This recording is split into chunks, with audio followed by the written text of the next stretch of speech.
Okay, so my clock shows 3 minutes after. I think it's a good idea if we go ahead and get started. We are going to record this, so if you are somebody who is watching the recording later on, welcome to you as well. So just some business rules for today's webinar. We're here to give you information. We want to be a resource. You won't have speaking privileges if you're attending live. We have turned your microphones off. The microphone is reserved for me and for my friend Boris here.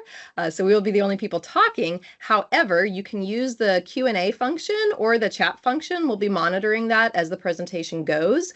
If we don't answer your question right away, it might be because we're about to address that topic, but we'll do a catch up at the end where you can do an Ask Me Anything kind of session. So if you do have any questions as we go, feel free to pop something in the chat, or you can hold your questions to the end. Just depends on how pressing of a need it is. So we'll keep an eye on that. And with that, I think we'll go ahead and jump in. So what we're covering today, we're going to give you some introductions, tell you a little bit about why Boris and I are here talking to you. We're going to do a quick overview of APEX accelerators. Hopefully you're a little bit familiar with them, but if you're not, that's okay. We're going to tell you what their purpose is and why we're chatting. And then we're going to go give you some really specific information about the APEX, the Guam APEX that Boris is the program manager for. Some other things we're going to talk through are just tips for identifying and qualifying for government contracting opportunities. We're going to talk to you about some of the niche elements of doing business in Guam with the government and what's involved there. We're going to point out some free resources. Everybody loves free stuff, right? So we're gonna give this information away, point you in the right direction if you want to do more research or if you have some questions. And then, like I said, we'll do that live Q&A at the end to kind of wrap it up and bring it home. So you can see our beautiful faces, our friendly faces here on the screen. But just in case there's any doubt, you are speaking with Rebecca Wayland from Trident Proposal Management. I'm the Chief of Staff over at Trident. I've been there, it'll be 11 years next month, and I'm one of the senior proposal managers. I am also the government-wide acquisition contract lead and the multiple award IDIQ contract lead. So for some of these larger contract vehicles, that's a program that I manage for Trident and for our clients. I am also the co-author of a book called Fast Prop, which is all about how to write government proposals in the time allotted and still meet all the requirements, and how to kind of triage responding to those proposals. I'm a Naval Academy graduate, Navy veteran, married to a Navy guy, so I'm a military spouse. I live in Hawaii right now. A lot of our team, if you check out our website, we have a lot of Navy veterans and military spouses, and that's something that we're really proud of. But I'm excited to be joined today by Boris Hertslet, the program manager for the Guam APEX Accelerator, and I'm actually going to turn it over to him, let him introduce himself a little bit, and then we'll keep rolling. Oh, thanks a lot, Rebecca. Yeah, my name is Boris Hertslet. I'm the program manager for the Guam APEX Accelerator. Let's see. I've been on Guam pretty much my whole life. 15 years experience at Guam PTAC, Guam APEX. Yeah, so if you're not familiar with APEX Accelerators, we used to be known as PTACs, Procurement Technical Assistance Centers, but then the funding source changed, so we got a rebranding. But I'll explain that later as we go through this presentation. Been residing on Guam pretty much my whole life. Had my kids here. A lot of them moved to the States, or a couple of them moved to the States already. What else? I got my degrees here. I have a bachelor's in accounting. Before I was doing this government work, I was in the private sector. I was a numbers guy. I ran some tire shops, some restaurants. My last gig before the government job was a air conditioning company where I was the controller. So that's my background. And I got a professional master's also from the University of Guam. So awesome. Yeah, very excited to be chatting with you today, Boris. Okay, so told you I love a microphone. I am going to tell you a little bit about Trident. So we are a for-profit, we're a company, small service-disabled, veteran-owned small business, and we're headquartered in Southern California. But like I mentioned, we have these great military spouses and Navy veterans, and so really we're kind of located worldwide. So as I mentioned, I'm in Hawaii. Morgan is our fantastic marketing manager. She's actually out in Guam, and she's the one who made us the connection with the Guam APEX Accelerator. But we have folks in California, we have folks in Virginia. We're sprinkled all across the place. And so what that does is it gives us global reach. And really one of the unique things we do is we can provide 24/7 proposal support. What's unique about our team are these core values, this idea of military level professionalism, teamwork, client-centric excellence, owning the outcome, and thriving. And so if you ever get the chance to work with us, we hope that that's what you'll take away from the experience, because it's really drives all of our decisions about who we are, how we operate, and how we engage with our clients. So you can see we're, like I said, service-disabled, veteran-owned small business. We're an FCA member, so you may see us pop up if you really do get deeply entrenched in government contracting. We'll probably cross paths at some point, or I hope we cross paths at some point in the future. So just wanted to give you a quick introduction about who we are. And then also wanted to just give you a little bit of baseline in terms of who our target audience is for this webinar. So this is how you can tell if you are in the right place or if you're watching the right recording later on. So the information that we're going to present today is for both new and existing businesses who are interested in government contracting, specifically interested in doing business with the government in Guam, and hopefully you possess some capabilities that enhance the defense industrial base. And when Boris gets to his part of the presentation and he talks to you about all the types of things that the government is contracting for in Guam, the good news is that it's a really broad spectrum. So hopefully you represent at least 2 or 3 of these circles in the Venn diagram. And if you're all 4 of these things, then you are our unicorn, and we are so excited to have you here today. If none of this describes you, you can stop watching. It's okay. Our feelings won't be hurt. Okay, so I'm going to turn it over to Boris, and he's going to tell you all about APEX accelerators, why they exist, what they do, all that good stuff. All right, thank you very much. Yeah, APEX Accelerators. So we are a federally funded program. We are funded by the Department of Defense Office of Small Biz Programs, and we're here to basically assist people that want to sell their products, their services, and construction to the federal government. And every APEX, most states have an APEX accelerator. I think pretty much every state has an APEX accelerator, and most of the territories have APEX accelerators, the U.S. territories. There's 90 plus offices across the nation. So we are a U.S.-based program, basically. We're not in any foreign countries or anything like that. So. And we all have a territory. So the Guam APEX Accelerator handles businesses that are based in Guam or businesses that want to do business on Guam.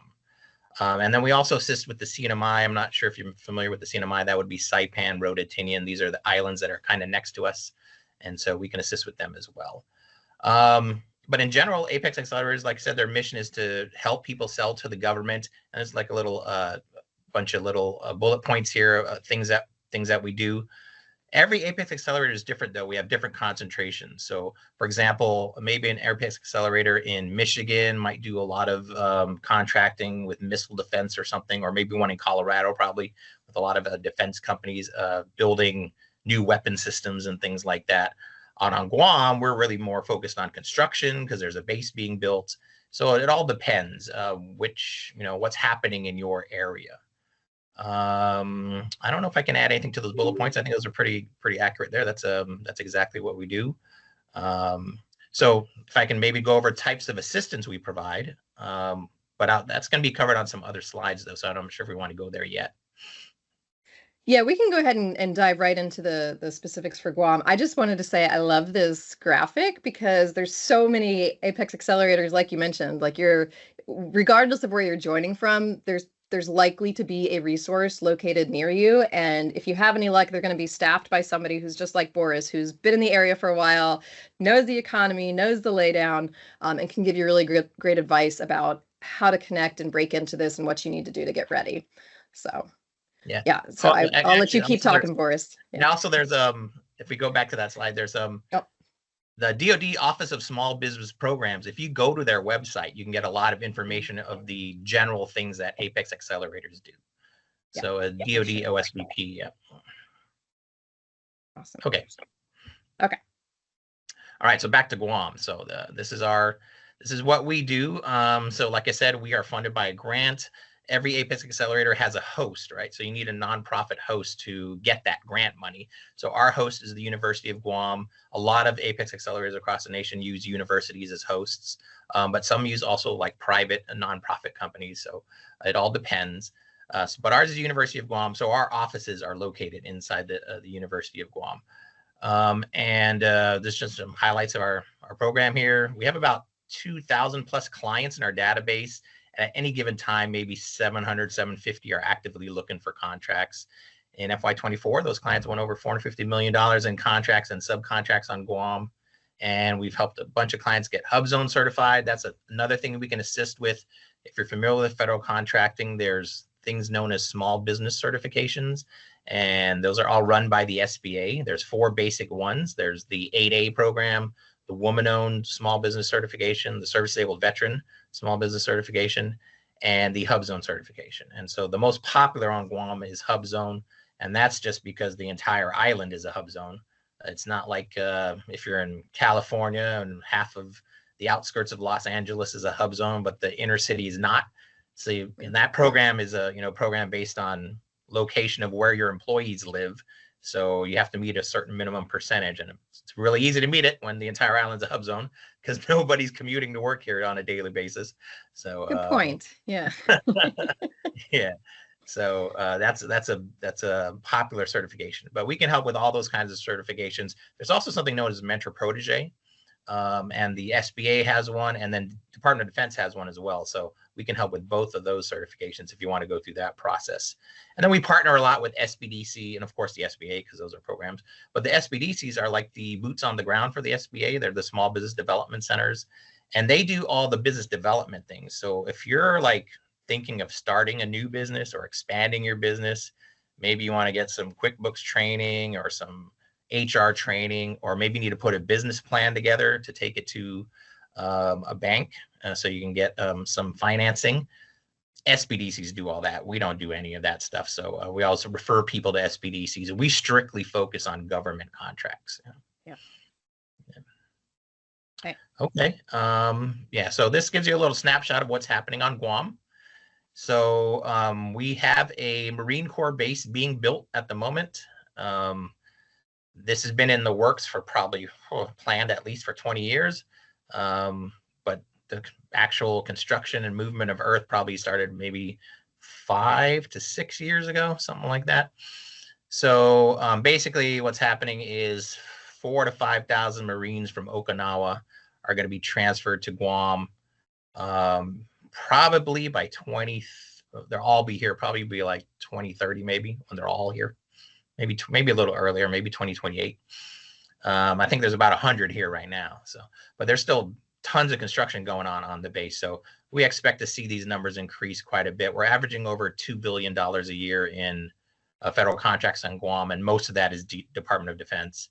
And that number is probably just going to keep going up just because we're also doing a missile defense system. Guam has become like the test zone for missile defense.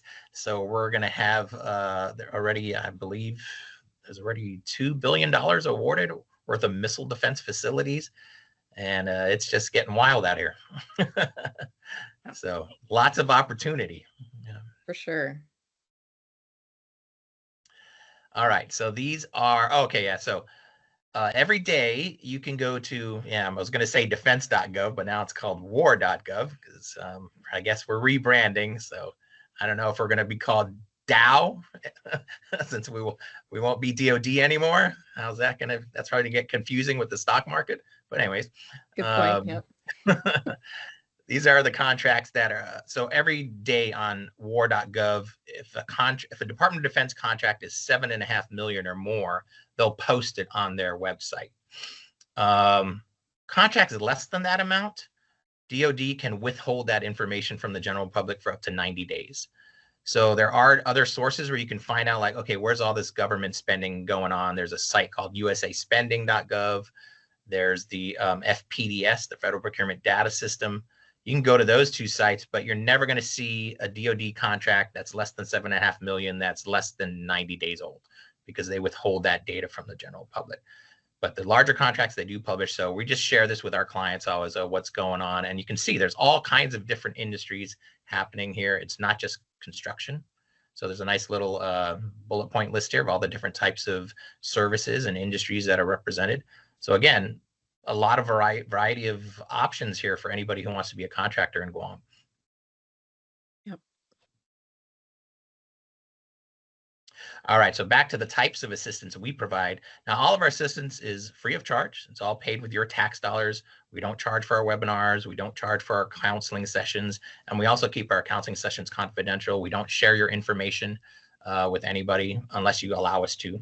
And so, but you know, the basics of how this works is you come into our office, or you give us a call, or you send us an email, or you register on our website, and then we contact you, and we just figure out where you are in the government procurement process. So if you're brand new, you've never sold anything to the government, let me take a step back, actually. If you're brand new and you're just starting your business and you haven't even had any kind of contract at all, we're going to probably direct you to the SBDC, because the chances of your first contract being a government contract are pretty low. And it's that rarely happens. So we'll direct you to the SBDC to make sure you get a couple private sector or maybe local government contracts under your belt first before you try to go for any type of federal contract. All right, then we figure out which agencies are buying the products and services you're selling, and we try to connect you with those agencies. We try to get you registered, or we help you get you registered in SAM. SAM is the System for Award Management. If you want to be a federal contractor, you have to be registered in that database. Because that database at the end of the registration process will issue you something known as a CAGE code, Commercial and Government Entity Code, and then that code is what appears on all your contracts. And then we can help you with a capability statement. A capability statement is basically a business card for your business. Many people have business cards that tell people who you are and what you do in your business, but it doesn't really tell people what your business does. So that's what a capability statement does. It shows, you know, your strengths, not your differentiators, your core competencies, maybe some experience and past performance is listed on there. So we can help you with that document. And it's used in government contracting quite a bit. Before the government puts out a solicitation, they usually do something known as market research. They'll put something out known as a sources sought notice, and they're looking for people who can do whatever work they need. And usually they want you to respond with a capability statement and usually some other information, but in general, they want a capability statement. So we can show you how to do that. I mentioned the small business certifications. We can help you with all those. Just one thing on those are all done on one website now. There used to be 4 different websites, actually 5 if you count the Mentor Protege. But I think the Mentor Protege is still on its own website, but the other 4 are all on one website. So if you want to apply for those, we can help you with those. And the good thing about that is, well, the idea behind it was if SBA consolidates everything, then it's easy to apply for more than one program at once, for more than one certification, because a lot of the documents you have to turn in and upload are the same documents in the different programs. So now all the documents get shared amongst the program. So it makes it a little easier. Okay, and then we can help you with your SBA profile. And in the small business search, so there used to be a thing known as the dynamic small business search. They dropped the dynamic and now it's just the small business search. So they basically upgraded the website. But this is a place where you can go. It's a marketing tool, basically. You can tell the government, you can tell potential teaming partners, you can tell your competitors too, all the different things about your company. You can upload your capability statement now in your SBA profile. So all kinds of good things you can do there. It's a great place to do marketing. Contracting officers, contracting specialists, prime contractors, buyers from prime contractors, they check the SBS pretty much on a regular basis to see if there's other potential subcontractors out there or potential teaming partners or even potential vendors if they're government people checking this. So it's a good place. It's free marketing, so I don't know why you would not. It's like a big phone book. Yeah, exactly. Yeah. So it takes a little time, obviously, and again, Apex is here to help you with that. So contract and subcontract opportunities.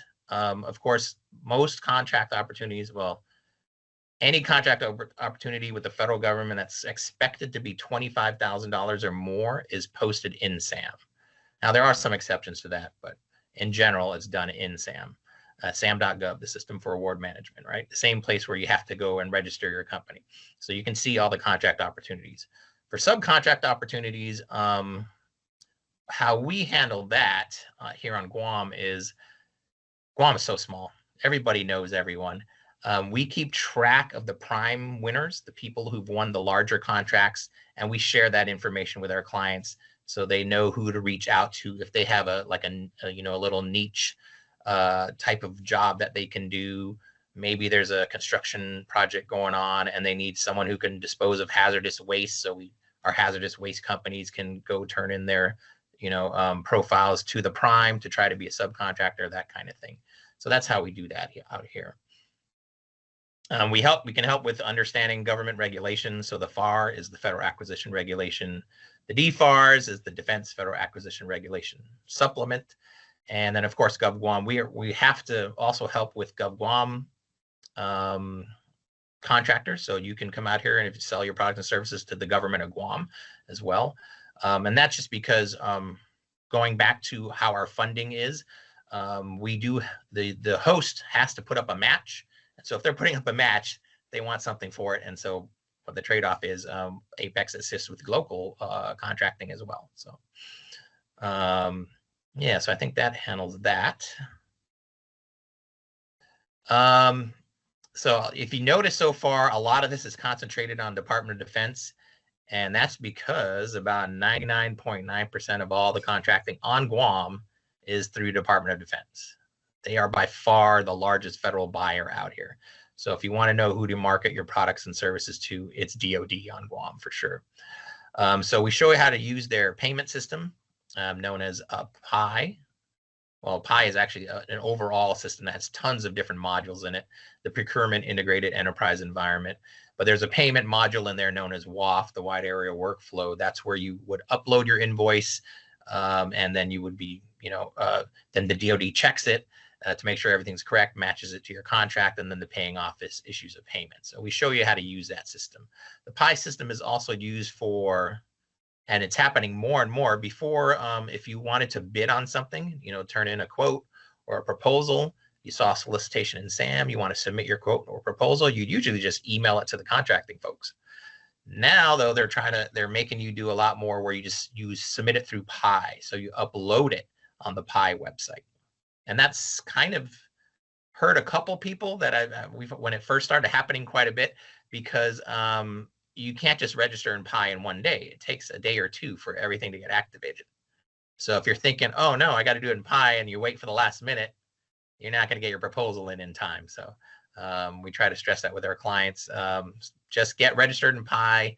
Even if you're not using it right now, just get registered in there because you don't want to miss it, miss a deadline.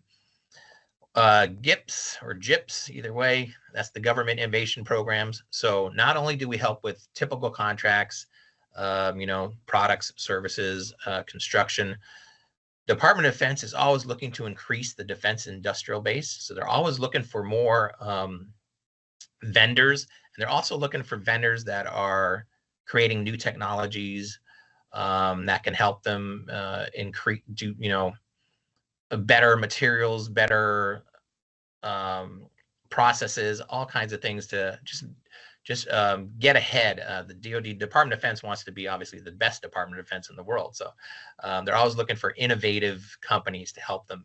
So there are things out there known as SBIR, SITR, S&T, BAAs. Basically, SBIR, these are all technology research type.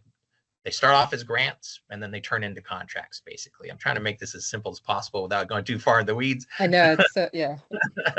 But they're basically, S&T is science and technology. A BAA is a broad agency announcement. So in SAM, you will see things, what you're used to seeing when you go there is when you're looking in the contracting section, you're going to see a notice, hey, we want to buy, 50 tables and 50 chairs, or we want you to build a building, or we want janitorial services. But you're also going to see notices that say, hey, we are the Department of Defense, and we have these 10 areas or topics we need help with, and we would like you to write a white paper.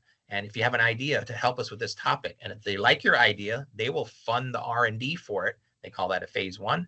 And if they like what happens with that R&D funding, they'll fund the phase 2, where you actually make a prototype. And if they like that, they'll actually make a contract and buy it from you. So it's a great thing for all the people who are inventors and people on the cutting edge of technology. So that's what we can assist with as well. There's IBAS and DPA Title III. IBAS is industrial base. I believe it's acquisition and sustainment. And DPA is the Defense Production Act. So IBAS is just basically a policy office of the Department of Defense. They're just, again, trying to get more vendors into the defense industrial base. And so they do policies that try to help with that. One of those policies is the Defense Production Act. You might be familiar with that because of the COVID time. During COVID, it was very hard to get masks and protective equipment and protective gear. So the Defense Production Act, which is something that is initiated usually by the president, kicks into gear, and they start throwing around money, basically trying to buy as much and getting people to make as much of whatever they need. Right now, it's being used a lot for critical minerals. So if you're in manufacturing or if you're in mining and you need money to maybe expand your operations or buy another mine to produce more of whatever it is, you might want to reach out to the Defense Production Act office and see if there's money for that. Again, they also go through a type of white paper process where they put out notices saying, hey, we need people who can do this. And if you respond and they like what you're doing, they will fund you to do that. So most of the time it's a grant. If it's Department of Defense stuff, though, it's usually not going to be a grant. They'll just have a contract with you. Yeah. All right.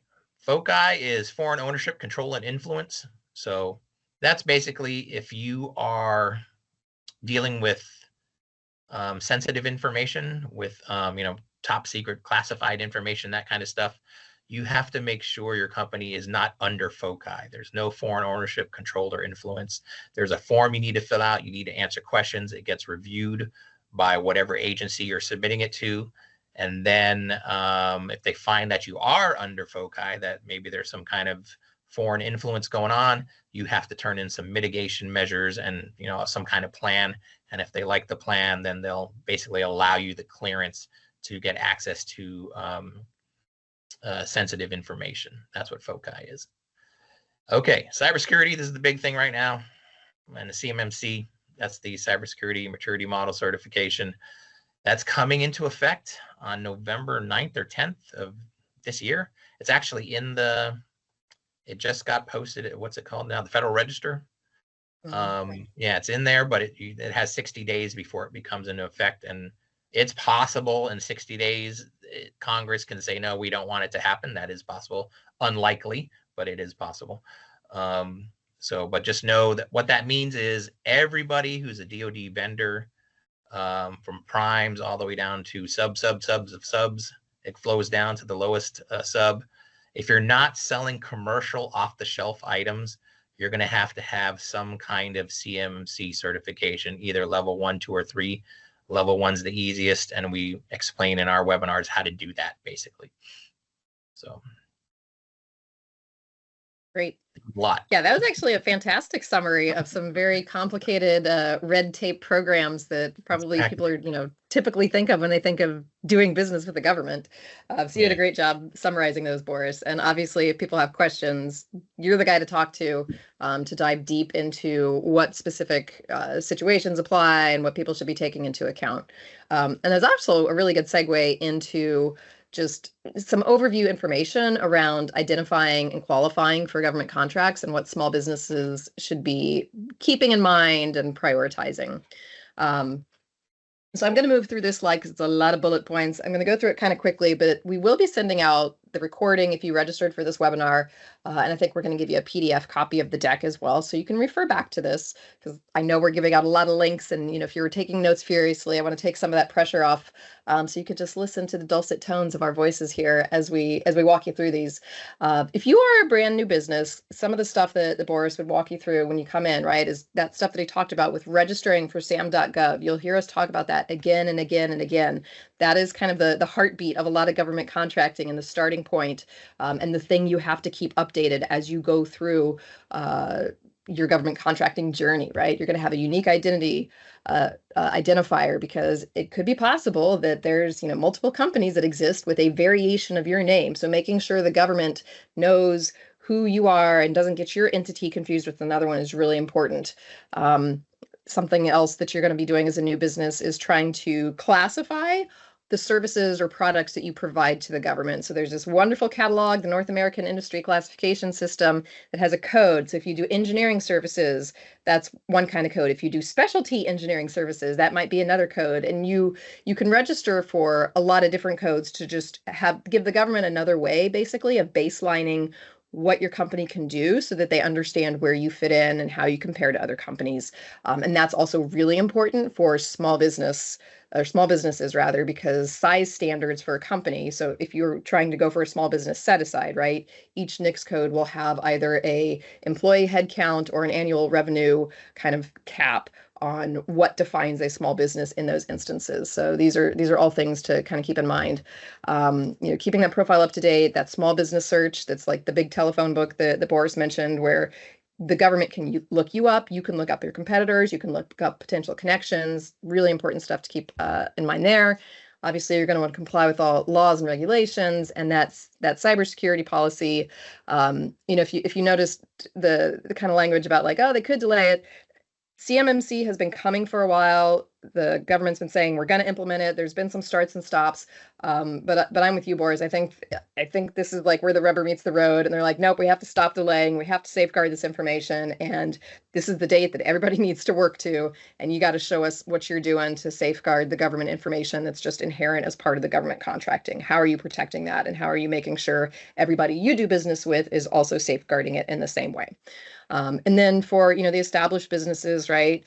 There's a lot of things from that first column as a new business that you just have to maintain on a recurring basis when you are up and running. So that SAM profile, once a year, you're going to have to go in and say, yes, I recertified that this is how I'm doing business, or that I don't have legal action pending, or that I haven't had some catastrophic event happen, or maybe I've expanded my services and I need to update the NICS codes in my catalog. Maybe your phone number changed in 2025. It is such a pain to change your phone number. So making sure that this is kind of the ground truth for how a business or a client, potential government client, could get in touch with you. This is all really important stuff. Corporate capability documents, right? This is something that we actually, for our clients, we advise that they keep this up to date. As you add a capability, as something gets expanded, as you have something significant change in your experience portfolio, keep that thing up to date. It should be a living document that constantly reflects what your company could do today if called. And then, I'll talk a little bit next about the prime contractor lists. And then really the exciting thing that everybody wants to get registered and get established to do is responding to those RFIs, those requests for information, and the requests for proposals, like Boris mentioned, right? So turning in that white paper, letting the government know you exist and that you have a potential solution to their requirements. That's one method of direct engagement with the government that everybody should be thinking, okay, how am I going to position myself to be able to do this? So hopefully I'm keeping an eye on the chat here off to the side. I don't see any questions, so I'm going to keep going. Just wanted to give you a couple examples of prime databases, and these are important because this is where you could go just as a starting point if you are looking to build connections, right? So on the professional side, we all have LinkedIn, and we say, oh, I'm connected to this person, but where do you start? Like, especially if you're looking to do business in Guam, you can use these databases and see who are the contract awardees, what kind of work are they doing there? Is there a company that looks like me that I want to be someday? What are the things that they're involved with? Is there a teaming opportunity? Do I have a complementary service that would go very well with what they offer? So these are all just, again, free databases that exist that you can go do some research on to find some entry points.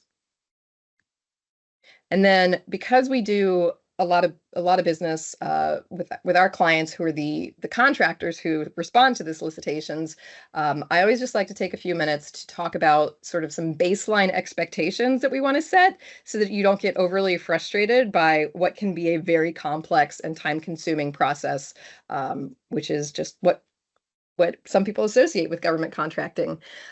So if there's any sort of free motherhood and apple pie kind of advice that I could give you, as you embark on this government contracting journey, you need to be prepared to wait because this acquisition life cycle can take a while. This isn't like you go into Macy's and you pick what you want and you take it to the checkout counter. This is a months to years long process. So If your business plan is, I'm going to start a business and I'm going to get a government contract, I'm going to make $1 billion, you probably need some more steps in there, and you probably need a few other vectors. So we just encourage you to be patient and know that you might have to try multiple things. And it's whatever happens, it's probably not going to happen rapidly. You need to be prepared to adapt. So the opportunities, these RFPs that come out, or even the RFIs that come out, they may not come out in exactly the shape, size, or on the timeline that you hope for. So you have to kind of remain open-minded, especially when it comes to prime and subcontracting partnerships. Because one of the things that's going to be really important, if you do business with the government, the easiest way for them to say, yes, I think you're a reputable business, is to look at what you've done previously. So having this report card of, government experience where you can say, well, I did this successfully before for the Navy, and I did a similar project for the Marine Corps. That's a really strong point that can convince the government to select you to do it again. So previous performance is an indicator of, or a potential indicator of, future success in the land of government contracting. So it might not be, to Boris's point, he said this earlier, if you think you're just going to be a brand new business and get your prime contract right away, like you might have to get a little bit of exposure first, which can actually be a really good thing, especially for small businesses, because you also won't carry all of the accountability and risk your very first time out of the gate if you pursue a subcontracting relationship first. So you have the benefit of getting the experience without being totally the singular entity on the hook to make sure everything goes perfectly with the government. So really good learning opportunity. Being prepared to compete. This sounds like it would be obvious, but just as a reminder, the government's out there, they're looking for the best, or maybe they're looking for the cheapest, or maybe they're looking for the best that they can get at the cheapest price, right? There's going to be some definition of what their priority is and who they select. And so every time you submit a proposal, every time you turn in a bid, you're going to have to make a case for why your business is the best choice for them to make. So it can't just be, well, hey, it's a participation thing and I responded, so they're going to pick me. That's not the game. You will have to comply with certain requirements, but you're also going to have to set yourself apart from the competition, because government contracting, again, a lot of red tape. They have to justify all the decisions they're making. It is under a lot of scrutiny for efficiency. We don't want any kind of issues around, integrity. So to safeguard against the perception that things are not done fairly, it's just really important to comply with requirements and make sure that you give the government tangible reasons to select you. So that just is anchored in competition. It's a good segue to being prepared to prove everything you say or that you promise in your proposal. And to do this, we recommend that you keep great records of everything that your business is doing. And this is not just, hey, I have a really detailed method of accounting for my business expenses and my payroll, and I make sure everybody's got a fair wage that's based on labor standards and it's calibrated for the market. It has to do with, even when you're delivering on maybe, let's say you have a commercial project, like what were the start and stop dates? What was the actual value? What were the specific tasks you did? Were there differences between what you got hired to do and what you actually delivered? When you have really good records of your business on all fronts, it's going to make that competition element and that compliance element a lot easier, because you're not going to be scratching your head and saying, okay, 6 months ago, did we deliver that 10 days ahead of schedule? Or was it on time? Or how many people did we end up using on that project? It's really hard to quantify things in the past. So keep up with your records as you go. You're going to save yourself a lot of time and headaches.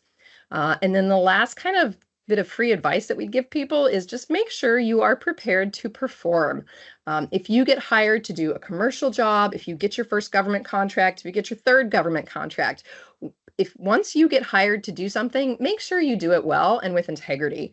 In this business, they will be looking at your past projects. We already mentioned that, right? If you've got any kind of blip in your record, you're going to have to explain that for years to come. So if you had a contract and you didn't deliver on time and you got a substandard or a suboptimal rating, because the government will rate you on how well you've performed, you have to be prepared to say, like, yes, and here's how we've moved past that. And you also have to disclose it. So it's not like it kind of goes into the closet and we don't have to talk about it ever again. It is something, especially depending on how significant it is, that could jeopardize future work for your business. So your reputation is going to matter. Your referrals are going to matter. Your references are going to matter. You need to safeguard those and make sure that when you show up, you're doing it well, and that you're communicating with your client if you do encounter challenges so that you're not blindsided at the end of a contract with a negative rating. That was a lot. So just do all those things and you'll be totally successful, okay? Easy peasy. All right, I'm going to turn it back over to Boris, and he's going to tell you all about the nuances of doing business in Guam. Okay. Yeah, so you can kind of select from this, because these are sort of, okay. Yeah, I think we have 8 like kind of common questions, but I'm also kind of keeping an eye on the clock, and we got about 17 minutes left. Okay. So maybe of these, yeah, if you could walk us through maybe like the types of contracts that are available, what makes government contracting different in Guam, those might be good places to start. Okay. So the types of contracts that are primarily available in Guam, well, we can answer this 2 ways. Industry-wise, construction is the most dominant. Like I said, we are building a Marine Corps base. I believe it's the first Marine Corps base built in the U.S. in the last 50 years. So it's a big thing. I live near a Marine Corps base, and that wouldn't surprise me. So yeah. It's a big thing. And like I said, it's going to host 4,000 to 5,000 Marines. So that is predominantly the big thing here, construction. The other thing, though, is, well, and services too, because every time a building gets built, it's going to need some services, right? Services are just part of the building, security services, fire systems, landscaping, janitorial, all kinds of things. So those are the 2 big ones for the types of contracts. And then if we look at the other way of type of contract, most contracts, there's different kinds, like firm fixed price contracts, time and material contracts, those kinds of things. Most of them out here are firm fixed price. You bid, they accept your proposal, and that's it. That's the price. There's no, there might be a little negotiation before it's finalized, but that's it. It's so, it's not like we're in, Afghanistan and everything's time and material and you're paying as you go. It's not like that. It's all premeditated, basically. What makes government contracting on Guam different? Well, we're a small island, so most of the vendors here know each other. So networking is huge. A lot of primes already have their favorite subs because they've worked together for decades. So they know how each other works. So that, a small island community, it makes it a little more challenging for off-island companies because they got to break into that network, basically, of all these people who know each other already and they know how they all work together. So that's probably the biggest difference, I think, for Guam and other areas. Should I go through all of these, or? I mean, dealer's choice. What's I would be curious actually to know if I could. Oh, we can, okay. Yeah, just so one agency. Yeah. Go ahead. Oh, sorry. Go ahead. The primary agency, like I said before, is DoD. So that's who you need to market to, Department of Defense or Department of War now. Any special certifications? Well, so we do have a kind of, so, okay, if you're going to be coming from off island, even if you're from, let's say you're from Hawaii, you're a Hawaii company, you want to do business on Guam. Well, a couple things, you're going to have to get a business license on Guam, and you're going to get something called a foreign license. Even though you're from the US, you're not Guam, so you're foreign. So that's what it's called.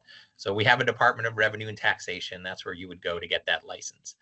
The other thing is, if you're a contractor in Hawaii, so you have a contractor's license from Hawaii, and you're going to do all your work on Guam inside the military base. So you're not going to do any off base. So no private sector, no GovCon contracts, just strictly federal contracts on the base. Then you can use that Hawaii contractors or California or wherever you're from contractor's license. You do not have to get a local Guam contractor's license. So that's kind of like a special requirement, I think. There's also 5% GRT. So we have a tax here that's 5% for anybody. That's, whatever you sell on Guam, there's a 5% tax. And it's a hidden tax. So it's not, you don't see it on a receipt anywhere. It's just cost of doing business. And you're supposed to file your GRTs. I believe it's monthly. SBDCs would know better, but I believe it's monthly. So the thing about the tax, though, there's an interesting thing to this, is it's paid by the prime contractor. So if you're going to come out here and do subcontractor work, you are still responsible for that 5% tax as a subcontractor. However, you can file a form that's called a GRTE. It's a GRT exemption. And on that form, you tell the local revenue tax here the I think the license number, or there's some other, maybe they might be using the UEI or maybe even the cage code, but you tell them who the prime contractor is, and then they'll exempt you from paying the 5%.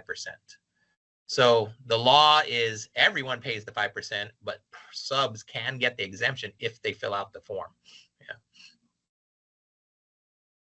Yeah. What else? What if a Guam? Yeah. So how do they connect? A Guam-based business wants to sub with a prime. Again, it's a local community. We have a great Guam Contractors Association. So if you're going to do business out here, get involved with that. Definitely join that. We have a Guam Chamber of Commerce. Join that. It's all networking for that. Yeah. So, Boris, I'm going to put you on the spot a little bit, so I'm going to apologize in advance. One of the things that we have seen on the Trident side, just because we are looking at these government-wide acquisition vehicles and these agency IDIQs that are big and involve CONUS work, OCONUS work, supply chain risk management has definitely been something that's been getting a higher priority lately. And it's everything from like interruptions, if you're sending people overseas or if you're moving things overseas, it covers that, but then it also covers like information security. So it goes kind of hand in hand with the CMMC certification. So I would just be curious to know, I mean, is supply chain risk management something that you see that you get a lot of questions about, or that you've seen be specifically prioritized, or any thoughts around that? You know, I don't get questions about that. Yes, supply chain risk management. No, I don't think I've ever had a question about that. So I think it's been a relatively, they're really focused on construction and services, and then some products, although products seem to be being more and more purchased through bigger vehicles like GSA schedules and things like that.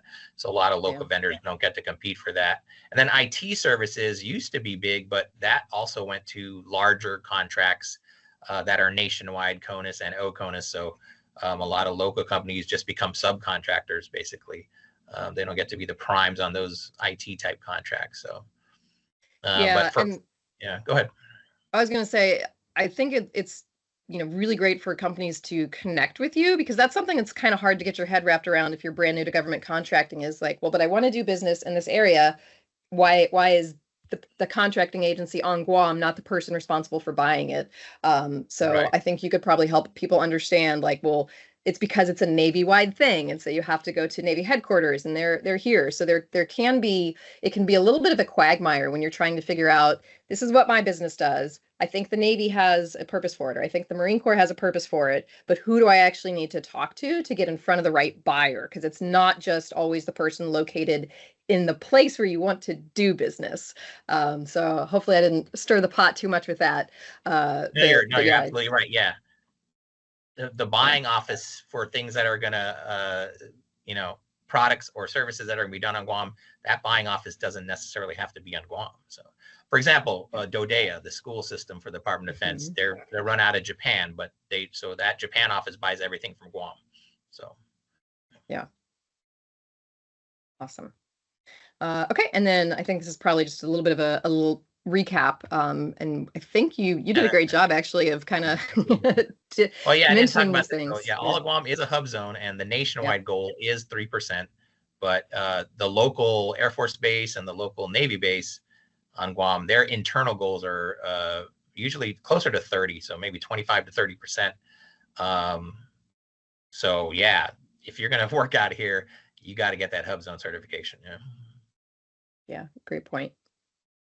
And then, you talked about the licenses and the taxes. So I think great job, Boris. You covered all of the recap items we wanted you to.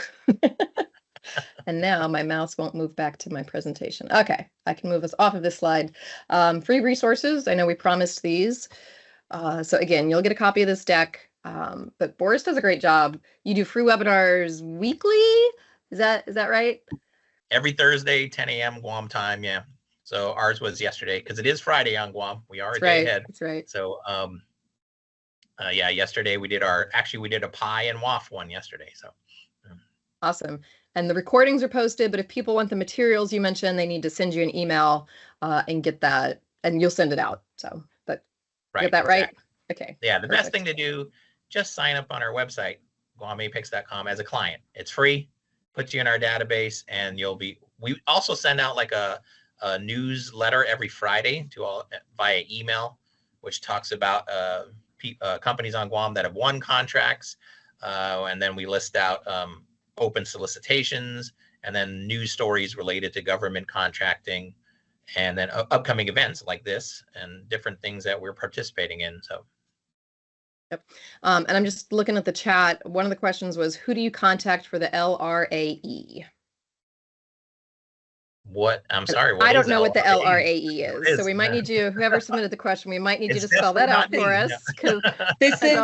This is Morgan. The LRAE is typically the long range acquisition forecast, if I remember. So maybe it was supposed to be an F instead of, okay. No, got it. All right. Yeah, it was the E that was throwing me off. So long range acquisition forecast. Yep. Yeah. So long range acquisition forecast, you can, well, I don't know if they're long range, but they go a couple years out. So on Guam, Naval Facilities Engineering Command, or NAVFAC, handles most of that. So if you go to just Google NAVFAC Pacific, they always have a forecast on their website. And then it's broken down. We also have a NAVFAC Marianas, which handles the Marianas Islands, which is Guam, Saipan, Rota, Tinian. And so they have a forecast as well.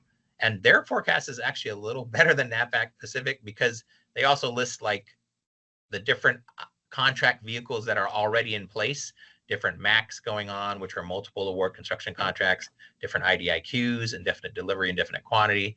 So you can go to those websites and get all that information. Yep. And it's always good to engage directly with the offices too, especially if you're a small business. They usually have a representative that will talk to you, and they want to tell people what's coming up, and they want to learn more about the companies that are available to fulfill the requirements. So all good stuff. I had mentioned earlier in the webinar some free resources that we offer as well. So we do a monthly GovCon newsletter. So if you're one of those businesses that's already gotten your feet wet, you're kind of established and you're looking to grow, or you're looking for your next big thing, this newsletter is a really great thing to subscribe to. Morgan and her team do a great job of highlighting the trends, the events that are coming up. It is a little bit more focused on CONUS, but in the land of government contracting, CONUS-based work can take you CONUS. We also have some free downloads. So if you're to the point where you're responding to proposals, check out our website.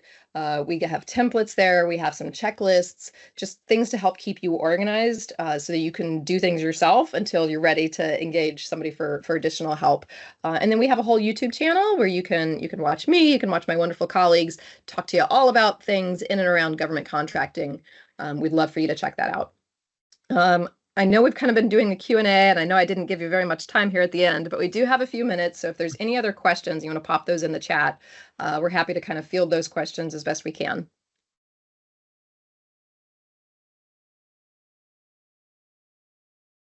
Or if you don't have questions, that's okay too.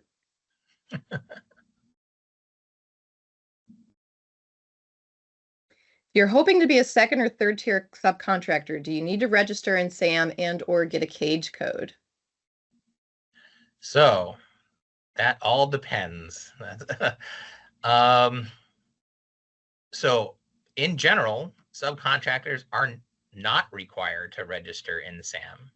There's no federal acquisition regulation that says that. However, many prime contractors use SAM as like a vetting tool. Yep. Because SAM asks questions about your representations and certifications, questions like, do you have any delinquent federal taxes? Are you a convicted felon? Those kind of questions. And the one big question they ask in SAM is, are you following generally accepted accounting principles? Which, if you're a federal contractor and subcontractor, third, fourth, fifth level, whatever, you need to be following. So that's, while it's not a requirement in the FAR, most primes use it to vet their subcontractors. And now with CMMC coming into play, it's going to have to probably, I'm guessing, going to come into the FAR, because I would not be surprised. Subcontractors are going to have to get some kind of CMMC certification. So, yep. And you're not going to be able to do that without a cage code. Yep. Another question is Seaport. So Seaport Next Gen, that contract vehicle, is that used for services in Guam? Yes, there's a couple services they use through that vehicle. I'm not exactly sure which of the services they use, but yes, that contract is used here. There's also I forget the name of the contract, but it had to do, there was a food service portion of it. Some nationwide contract that deals with catering and lodging that's also used out here by Naval Supply. They use that contract. Yeah. Awesome. I think I've caught up with the questions, but we'll do another call here. And meanwhile, Boris, your contact information is displayed on the screen here. And I know you want people to reach out. You love to meet new people, and you're a fantastic resource, as your whole office is. So I don't know. Can you give us again, I'm going to put you on the spot. Like what's your response time? Do you have like a weeks long wait list, or are you just happy to engage? We try to respond. So if you sign up on our website, we'll try to respond within maybe 3 days. We try to make it as quick as possible. And then of course, Victoria, our procurement counselor, is here as well. She's on this presentation or with this webinar. So please reach out to her as well. You don't have to just come to me. And and then we have our resources, Facebook and LinkedIn pages. You can like those. And of course, all our webinars are on our YouTube channel. So just put Guam APEX in YouTube. Yeah. Sorry, there's one more question, and it was, is there a company that can certify your compliance with CMMC? And I have an answer to that, but I'll defer to you first, Boris, because your answer is probably better. I don't know. So in general, since most of the work on Guam, most of the contractors on Guam are probably only going to need level 1 certification.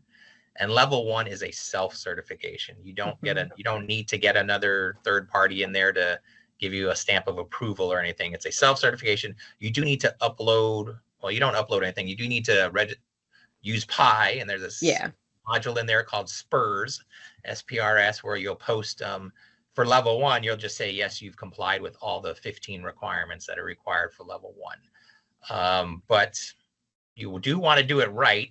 So I would suggest, getting an IT person involved to make sure that, data from the Department of Defense that's considered, they call it federal contract information, is secure. That's really what you need to do. Make sure it's secure. So get an IT person involved, even though it's self-certification. Yeah. And especially if you're going for one of the higher levels, I will just tell you, you have to get a third party to come evaluate you. And there's a backlog right now of companies that are waiting to do that. It's also not free. So it's something that if you plan on doing a lot of government contracting or a lot of prime government contracting, you might want to talk to Boris about what does the infrastructure look like and what's a realistic timeline to get this done? Because once that becomes a requirement, that's going to be a way for the government to filter out the bidding pool and just say, hey, sorry, you're not eligible because you're not at CMMC level 2. And again, it's highly contingent based on the agency you're supporting, what the requirements of the contract are. But this is something that's coming down the pike. And there's even a level 3. So if you see your company growing in that direction, it's a good idea to start planning now, because these things have months to years, or take months to years to get in place, depending on where you're starting from with your IT setup and your devices and that kind of stuff. So, okay, I see people typing. Oh, and Morgan just put the news release for the big contract that just got awarded. Yeah, $15 billion MAC that's going to last till 2033. That's a huge one. 10 companies. I mean, you saw the chart. We're doing about $2 billion a year already. And now we have, 15 billion extra over the next 8 or 9 years. So that's where we'll be doing $3 billion a year. Easy. So easy. Yeah. Yeah. Awesome. This is our contact information for Trident. I'm going to try to close us out here. I've almost kept us to time. So please do reach out if you have any questions on the Trident side. And then I think that's it for our conversation today. Anything to close, Boris? I'll hang on for a couple minutes just in case there's questions. Thank you, Rebecca, and thank you for letting me do this. And I hope, I hope we do more of these. Yeah, no, this was great for us. We appreciate just being able to share the resources that are out there and get people pointed in the right direction. And you guys are doing a fantastic job out in Guam. So thank you for being open to a co-hosted webinar. If you're curious, you can go to Trident's website. We are going to be having another webinar coming up soon all around integrated marketing communications, which is basically how do you as a company market yourself to the government? Because guess what? You don't need your face on the side of a bus and you don't need a billboard. They're looking for different things. So if you have any questions about how you appear online, your branding, the things that government contracting businesses should care about, please do tune in for that. And we've got a whole schedule set up. And I apologize, I didn't have a slide for it because I used an offline copy, even though Morgan did make a slide for it. So that's my fault. But she's put the link in the chat so you can check out our website and learn a little bit more about us. But otherwise, I hope you guys all connect with Boris and keep him busy for the next few weeks. And thank you to Morgan as well. Yeah. For putting this all together. Yeah. Awesome. Thanks, everybody. Thank you.